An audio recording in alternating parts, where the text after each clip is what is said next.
Bien, mis queridos, hoy llegamos al final de esta serie que hemos considerado el tema sobre el crecimiento espiritual.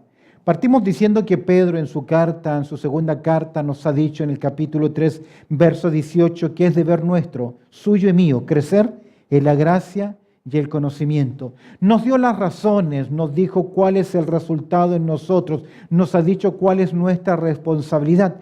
Pero hoy vamos a considerar, o mejor dicho, vamos a contestar la pregunta, ¿por qué algunos creyentes no crecen en su fe, en su vida espiritual? Ahora, es muy fácil confundir acciones con motivaciones. Nuestras acciones no revelan necesariamente nuestras verdaderas motivaciones, pues pueden ser estas acciones superficiales o aún hipócritas, aparentar lo que nosotros no somos. Pero nuestras reacciones a lo inesperado, a lo que nos sorprende, por lo general revela exactamente lo que está en nuestro corazón. De ahí que una reacción frente a circunstancias, frente a cosas, frente a lo inesperado, revela realmente de qué está lleno tu corazón. Ahora, la inmadurez espiritual, la falta de crecimiento es más visible en nuestras reacciones que en nuestras acciones. ¿Lo tiene? Porque en nuestras acciones podemos hacer cosas correctas con motivos que son incorrectos. Podemos aparentar cosas y eso es hipocresía. Pero una persona inmadura se verá el calibre de su condición espiritual cuando enfrenta crisis y situaciones. Podemos hablar bonito y decir lindas cosas, pero cuando estamos bajo esa presión, bajo lo inesperado, es cuando aflora realmente ¿qué cosa? Lo que nosotros somos. Ahora, al escritor a los Hebreos, si tú miras conmigo en el capítulo 5, le llamó mucho la atención, o mejor dicho, le preocupaba la condición de sus hermanos, porque sus hermanos, si tú miras conmigo en el capítulo 5, aquellos que están recibiendo esta carta ya llevan años en el Evangelio. Y ojo, que años en el Evangelio no nos hace que crezcamos espiritualmente. Y es interesante que al mirar en el capítulo 5, versículo 11, el escritor a los Hebreos, escribiendo a sus hermanos, le dice lo siguiente, verso 11, acerca de esto tenemos mucho que decir, pero agrega algo difícil de explicar. El problema no pasa por la oratoria o por la escritura o por el contenido que tiene el escritor a los hebreos. No es un problema de comunicación que no sepa cómo decir, presentar su discurso, su argumento, sino que el problema pasa por no el emisor, sino los receptores. Los receptores no estaban al nivel o la condición espiritual para que el escritor siguiese ahondando en un tema profundo, en doctrina. Dice el escritor, acerca de esto tenemos mucho que decir y difícil de explicar, y mira el por qué. Por cuanto os habéis hecho tardos para oír. En otras palabras, está describiendo que ellos tenían pereza de oír la palabra de Dios. No querían hacerlo, tenían flojera, no querían escuchar la palabra de Dios. En otras palabras, eran negligentes en sus vidas espirituales. Queridos, si usted no se esfuerza por leer, por oír la palabra de Dios, por estudiar la palabra de Dios, prontamente usted entrará en letargo, en pereza espiritual. Y cada vez le será más difícil leer la palabra, conocer la palabra o disponerse a venir a alguno de los servicios que las iglesias tienen de enseñanza bíblica. Dice el texto, por cuánto os habéis hecho tardos para oír. El predicador Samuel Pérez Millos comenta lo siguiente, él dice así, en cierta medida se habían cansado del estudio de la palabra que, como se aprecia en el siguiente versículo, había sido el deseo del tiempo pasado en su experiencia de vida cristiana. En el pasado tenían ese fervor, ese amor. ¿Recuerdas que Apocalipsis, Jesús le dice a la iglesia de Éfeso en Apocalipsis, habéis dejado vuestro primer amor? Tal vez ellos habían dejado ese amor por la palabra, esa intención profunda. Mira conmigo el verso 12. Porque debiendo ser ya ¿qué? Maestros. ¿Por qué maestros? porque llevan años en su vida espiritual. ¿Son creyentes de qué? De años de conocer. Porque debiendo ser ya maestros, y agrega el texto, ¿después de qué? De tanto tiempo. No eran recién convertidos, ya llevaban tiempo en el Evangelio. Ellos debían estar en otro nivel en sus vidas espirituales. En otras palabras, ya debían estar obedeciendo lo que Jesús nos dijo a todos nosotros. ¿Qué fue lo que Jesús nos dijo? Id y haced ¿qué? Discípulos. Ahora, ¿usted tiene discípulos? ¿Ha discipulado a alguien? El escritor a los hebreos les dice, por los años que llevan en el Evangelio, ustedes ya debieran estar formando la vida espiritual ¿de quiénes? De otras personas. Pero suele ocurrir por nuestra negligencia espiritual que pasan los años y siguen pasando los años y no nos reproducimos espiritualmente. Y mira, ¿qué ocurre cuando no compartimos con otros? Es interesante que si yo tomo una esponja de baño y la dejo con agua retenida en un rincón, esa esponja, ¿qué va a pasar? Antes que se seque, se va a podrir, se va a dañar. Y esto es interesante.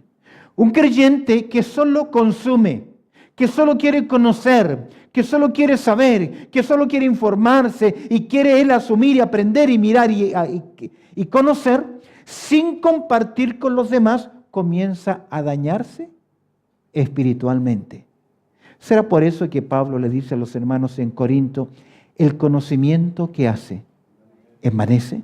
Entonces, pregunte cuál es su motivación al compartir la palabra, al conocer la palabra de Dios. Solo quiero saber, solo quiero conocer más, agrandar más mi yo, el decir yo sé, yo conozco. ¿O es la idea de recibir para qué? Para compartir. Porque ¿qué ocurre cuando no compartimos? Mira lo que dice el escritor, nuevamente el verso 12. Porque debiendo ser ya maestros después de tanto tiempo, tenéis necesidad de que se os vuelva a enseñar cuáles son los primeros rudimentos de la palabra de Dios. En otras palabras, ¿qué se produce? Un retroceso espiritual. Al punto que se tiene que volver a enseñar ¿qué cosa? Dice los primeros rudimentos de la fe. En otras palabras, el ABC, el ABCD de la vida cristiana, lo básico. ¿Te has fijado que hay creyentes que son, no me refiero a prácticos, sino que son tremendamente básicos en su conocimiento? Tan básicos que están a la altura de un recién convertido, a pesar de que llevan años. Tenéis necesidad de que se os vuelva a enseñar cuáles son los primeros rudimentos de la palabra de Dios. Y mira lo que dice el texto. Y habéis llegado a ser tales, mira el punto, que tenéis necesidad nuevamente ¿de qué? De leche y no de alimento sólido. ¡Wow! El retroceso espiritual en sus vidas. ¿Cuál es el desafío del escritor? Mira el capítulo 6, verso 1. ¿Cómo comienza? Por tanto, ese por tanto es, hey, ya hemos oído de la parte espiritual, no queremos ser niños espiritualmente, no queremos quedarnos con lo básico. Por tanto, ¿qué dice el escritor? Dejando ya los rudimentos de la doctrina de Cristo, vamos ¿qué? Adelante, vamos a la perfección, avancemos en la fe. Ahora, el crecimiento y la madurez son una acción de la vida cristiana y dependen, escúcheme bien, de nuestra disposición, de su disposición. Es cierto que a veces líderes nosotros somos responsables en lo que enseñamos y va a afectar su vida espiritual, pero es responsabilidad suya crecer delante del Señor. Tal vez a veces no ejercemos la suficiente presión en el sentido de conducirlo un poquito más y decirle, hermano, necesitas tomar este curso para avanzar o tomar o llegar o avanzar en tu vida espiritual. Por tanto, dice el escritor, vamos adelante. El crecimiento y la madurez espiritual van a depender siempre de nuestra disposición. Ahora, Pablo, cuando escribe a los hermanos de Corinto, ¿recuerdas en el capítulo 3, verso 1? Que les dice: hermanos, no puedo hablaros como a espirituales. Ellos, a pesar de que tenían dones, los mejores predicadores, los mejores maestros, no estaban creciendo en sus vidas espirituales. En los minutos que me quedan, permíteme mostrarte algunas razones generales del por qué muchas veces no crecemos en nuestras vidas espirituales. Consideremos algunas razones por las cuales algunos creyentes definitivamente ¿qué? No crecen. Es posible que la primera de ellas, y mira conmigo en capítulo 7 del Evangelio de Mateo, es muy posible que hayan personas en nuestra iglesia, en nuestras iglesias, o tal vez aquellos que nos están viendo hoy en sus iglesias, personas que tal vez llegan semana a semana, se sientan junto a nosotros, están ahí, están convencidos, están conmovidos con el Evangelio, pero nunca ha ocurrido el clip, por así decir, nunca ha ocurrido en sus vidas el cambio espiritual. Asisten con regularidad, saben de Biblia, pero nunca se ha producido en sus vidas el cambio de condición espiritual, porque tal vez están convencidos, conmovidos con el Evangelio, pero no se han ¿qué? Convertido, no han entregado sus vidas a Cristo. Mira lo que dice palabras solemnes de nuestro Señor Jesucristo en Mateo capítulo 7, verso 21. El texto dice así, palabras del Señor. Y esto describe un momento en la historia humana ante el gran juicio final. Y mira lo que dice el Señor. No todo el que me dice, Señor, Señor, entrará en el reino de los cielos, sino el que hace la voluntad de mi Padre que está en los cielos. Quiero que notes la intensidad. Usted sabe que los hebreos no tienen superlativos, no tienen palabras de énfasis. Entonces, la única forma de hacer énfasis, ¿cuál es?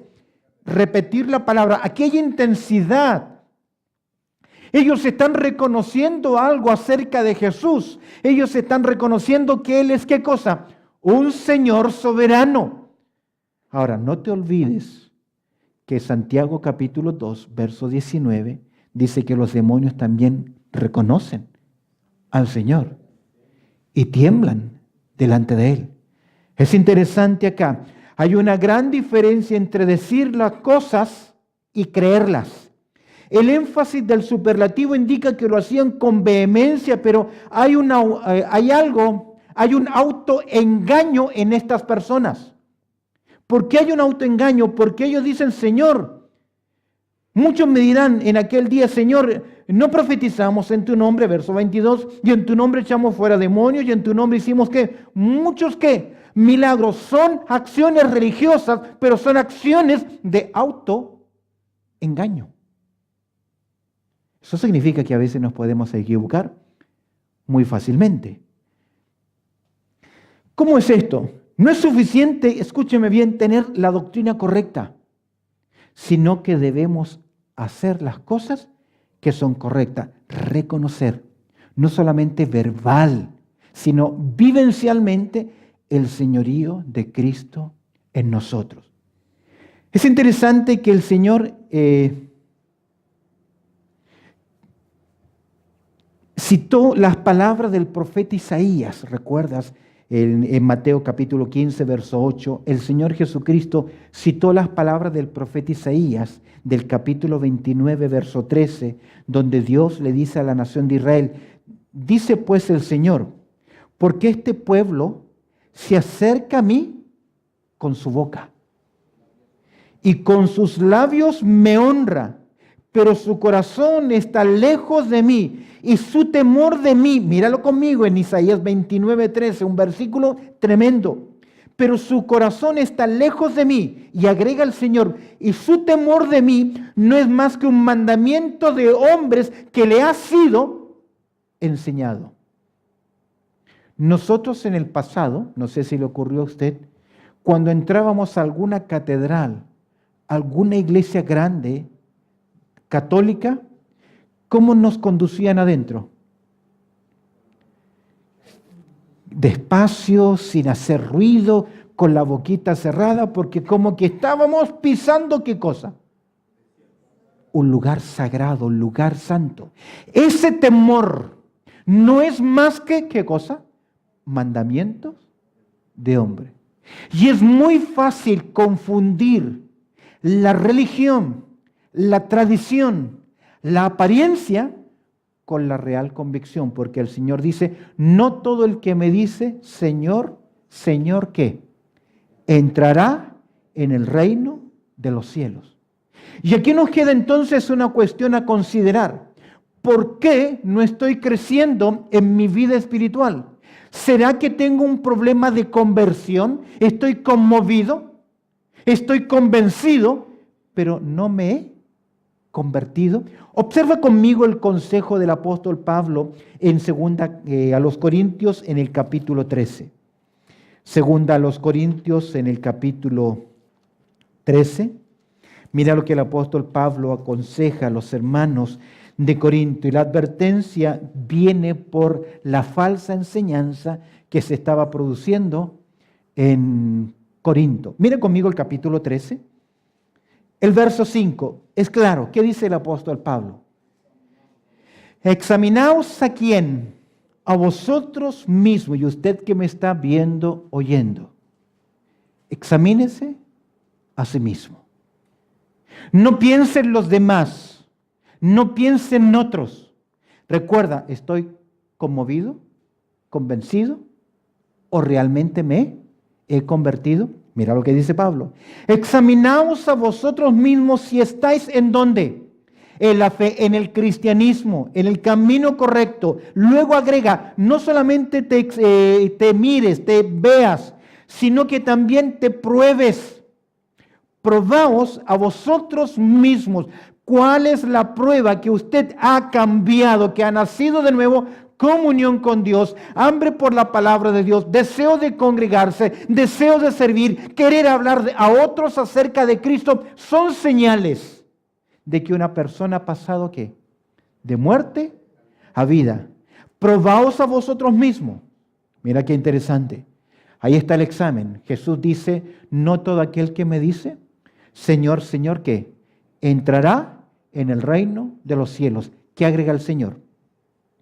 Sino el que hace la voluntad de mi Padre que está ¿dónde? En los cielos. Ahora, la voluntad del Padre es que la gente crea en aquel que fue enviado. Mira conmigo en Juan capítulo 17. El Evangelio de Juan en el capítulo 17, en esa gran oración de nuestro Señor Jesucristo, Él dice lo siguiente. Aquí el Espíritu Santo nos permite oír una conversación entre el Hijo y el Padre. Nos permite prestar oídos a la oración que hace Jesús al Padre. Y mira lo que dice Jesús en versículo 3 del capítulo 17 de Juan. ¿Qué dice el Señor? Y esta es la vida eterna. Como diciendo en resumen, el que quiere tener la vida eterna es sinónimo ¿de qué? De salvación. Es sinónimo de comunión con Dios, es sinónimo de ser hijo de Dios, es sinónimo de ser salvo, es sinónimo de estar en paz con Dios, en haber solucionado nuestro problema de rebeldía con Él. Dice Jesús, y esta es la vida eterna. ¿Cuál es? Que te conozcan a ti. Y ese conocer no es información acerca de Dios, sino comunión con Dios. Y mientras no somos hijos de Dios, no tenemos comunión con Dios. Somos creación de Dios, pero no hay comunión con Dios. Comunión es una relación. Es oír su voz. Es saber quién es Él. Es poder amarle. Es poder entenderle. Es poder servirle. Y esta es la vida eterna, que te conozcan a ti. Y agrega el Señor, el único Dios verdadero, y a Jesucristo a quien has enviado. La salvación no es a nuestra manera, sino que es a la manera de Dios. ¿Recuerdas Mateo 7? Sino aquel que hace la voluntad de mi Padre. ¿Y cuál es la voluntad del Padre? El Padre lo dijo desde el cielo, a Él oíd, hablando de Jesús. A Él préstenle atención. ¿Por qué? Porque Él es la voz de Dios, Él es el vocero de Dios. Ahora, la verdadera fe se manifiesta en obediencia. Es por eso que el hombre debe responder al Evangelio y obedecer al Evangelio. ¿Por qué el hombre es condenado? Mira conmigo, 2 Tesalonicenses.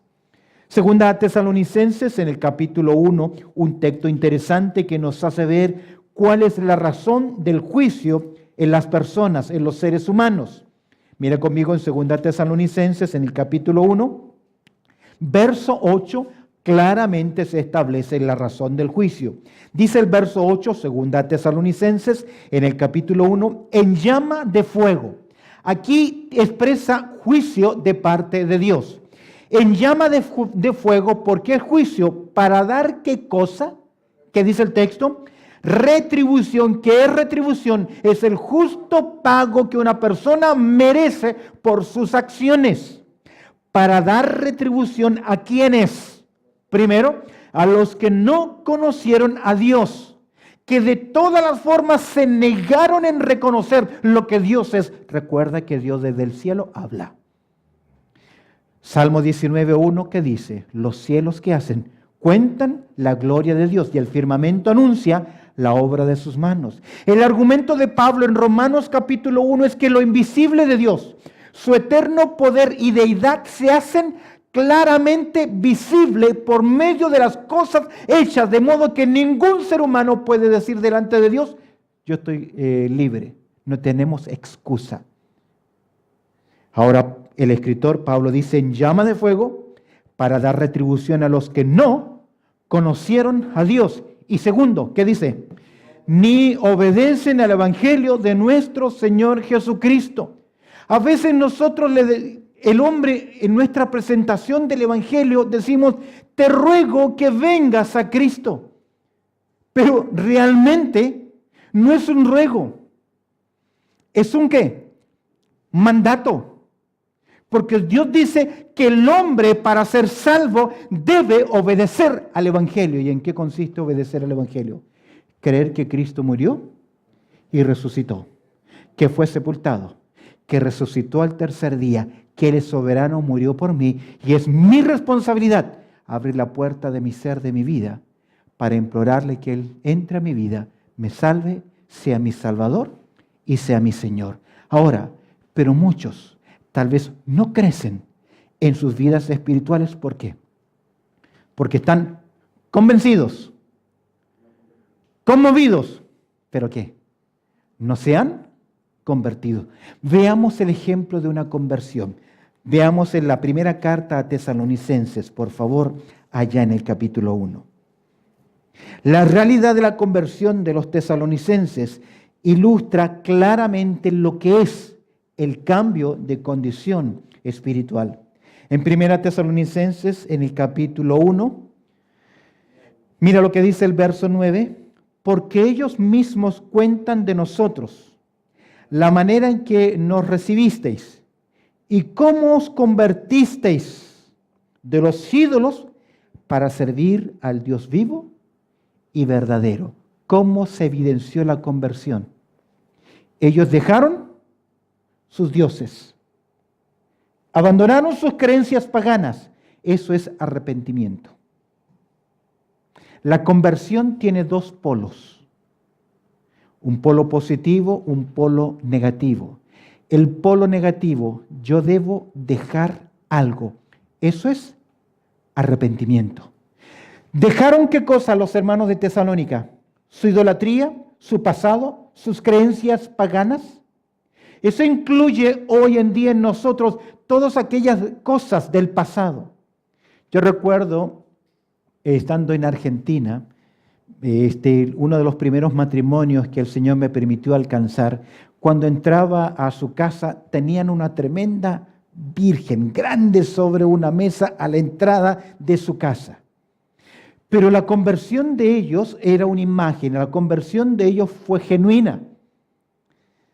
Y obviamente surgió el tema Ellos dijeron, nosotros somos creyentes, mire lo que tenemos, como diciéndome, somos temerosos. Y yo sé que eran temerosos, respetuosos. Pero como no se conoce la palabra de Dios, cuando ellos comienzan a descubrir los primeros 2 mandamientos, cuando leíamos los salmos, que las imágenes tienen ojos y no ven, Isaías, que van al campo, lo fabrican y lo adoran, se dieron cuenta de que ellos estaban a la luz de las Escrituras, ¿qué? Equivocados. Ahora, yo tenía la opción de decirles que, como hizo Gedeón con los ídolos que tenían aún la propia nación, ¿qué hizo? Les cortó la cabeza.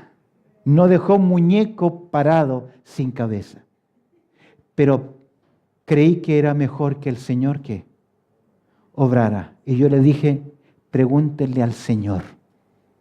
Semana siguiente que le fui a visitar, ya no había más imagen. ¿Su conversión fue qué?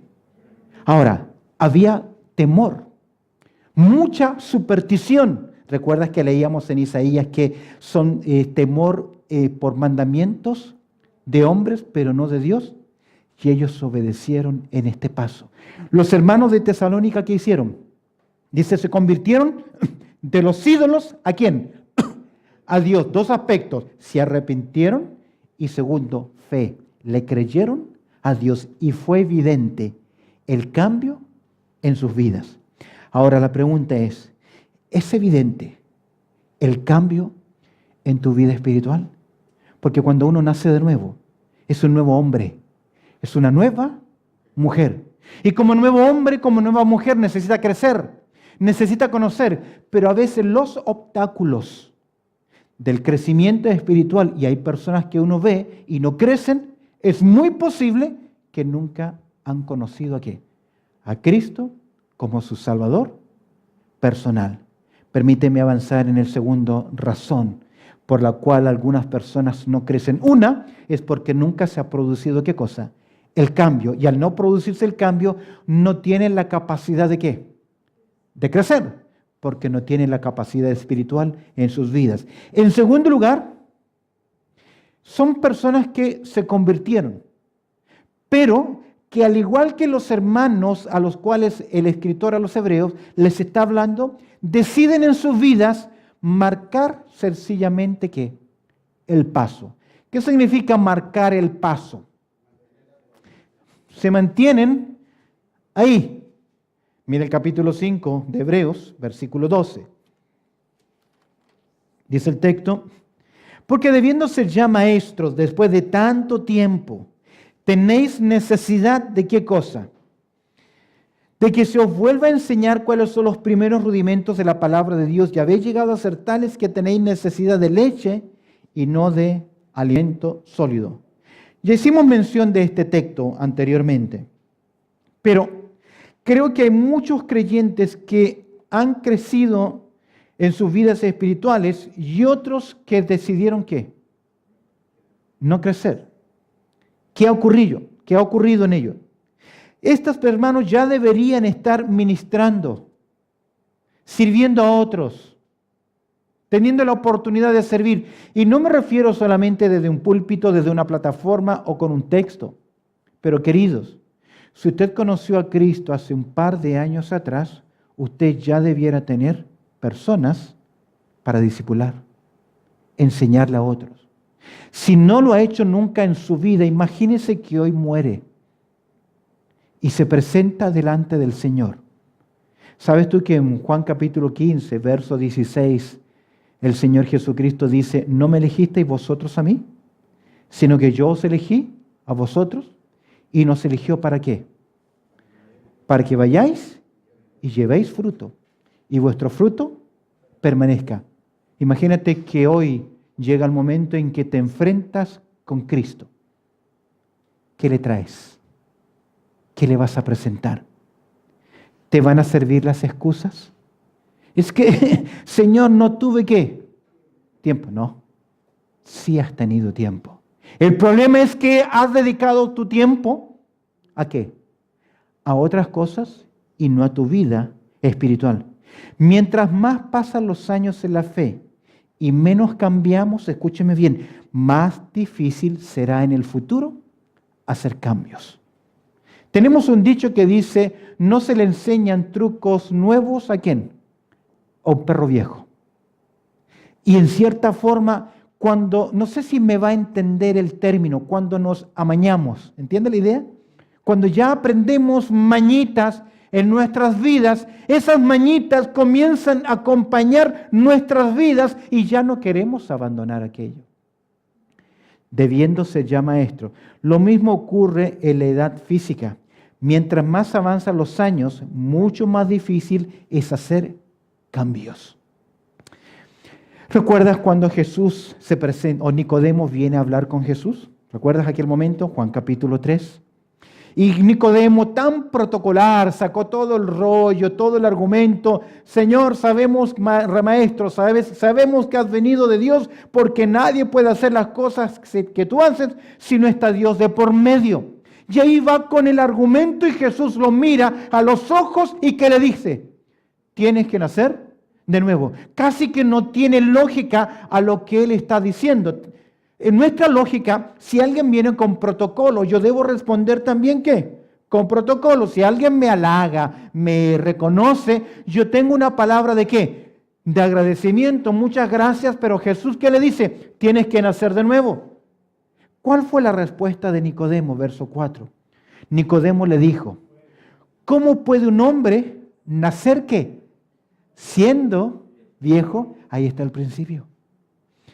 Que si tempranamente en tu vida de creyente, en tu vida espiritual, no fuiste discipulado, no fuiste enseñado, no aprendiste disciplinas espirituales, es muy posible que aún en el día de hoy, que ya llevas años en el Evangelio, no las tengas. Y mientras más pasan los años, más difícil va a ser ¿qué? Tu lectura diaria, tu comunión con el Señor, tu deseo de servir. Nicodemo, ¿qué dice? Yo ya soy un hombre viejo, ¿para qué? Para volver a comenzar. Mientras antes nos dispongamos a hacer cambios, mejoras en nuestras vidas espirituales, mucho más efectivo va a ser en nuestras vidas el crecimiento espiritual. Muchos creyentes no crecen. No porque no quieren crecer, el crecimiento no es cuestión de saber lo que debemos hacer, sino es problema de no hacerlo. Teoría y práctica debieran ir ¿qué? De la mano, pero a veces en nuestras vidas ¿qué? No ocurre así. 2 puntos hoy para detenernos y preguntarnos, Señor, ¿estoy conmovido? ¿Convencido? ¿O realmente me he convertido? Si usted llega a la conclusión espiritual, sí, yo me he convertido, mi decisión fue genuina, pregunta, ¿has crecido? ¿O sencillamente has marcado qué? El paso. El crecimiento es obra de Dios, pero se requiere de nuestra disposición. ¿De qué? De decir, Señor, voy a hacer tu voluntad. Amén. Que el Señor añada su bendición al estudio de su palabra. Oramos al Señor. Bendito Padre Celestial, te agradecemos porque tú eres bueno y nos permites, Señor, a un grupo de tus hijos reflexionar en tu palabra. Y te pido, Señor, que a lo que hoy hemos considerado, tanto a mis hermanos acá presentes, aquellos que nos ven, Señor, a lo lejos, aquellos que nos oyen a través de un medio, nuestro programa radial, Señor, te pedimos que tú toques sus vidas y sus corazones.